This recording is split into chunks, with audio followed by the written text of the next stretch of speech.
আজকে তৈরি করছি গাজরের হালুয়া। নমস্কার, সবাইকে স্বাগত জানাই আমার চ্যানেলে। প্রথমেই দেশি গাজর গ্রেটারে গ্রেট করে নিলাম।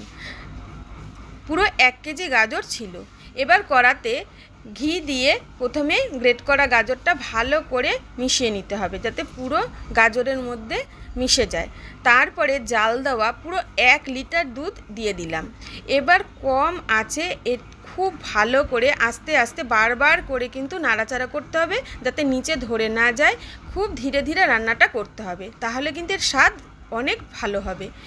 প্রায় শুকিয়ে আসার পরে দিয়ে দিলাম 2টো এলাচ ফাটিয়ে নিয়ে, বেশ খানিকটা খোয়া ক্ষীর আর 250 মতন চিনি। আমি 1 কেজি গাজরে 250 চিনি দিয়েছি, তাতে মিষ্টিটা একদম ঠিকঠাক ছিল। বেশ শুকিয়ে আসার পরে এক প্যানের মধ্যে বেশ খানিকটা ঘি দিয়ে এর মধ্যে কাজু বাদাম ভেজে নিয়েছি। কেউ চাইলে সঙ্গে কিশমিশও দিতে পারেন। এবার ওপর থেকে দিয়ে দিলাম ঘিয়ে ভাজা কাজুটা। এবার ভালো করে শুকিয়ে নিলেই তৈরি হয়ে যাবে সুন্দর গাজরের হালুয়া। কেমন লাগলো জানাবেন।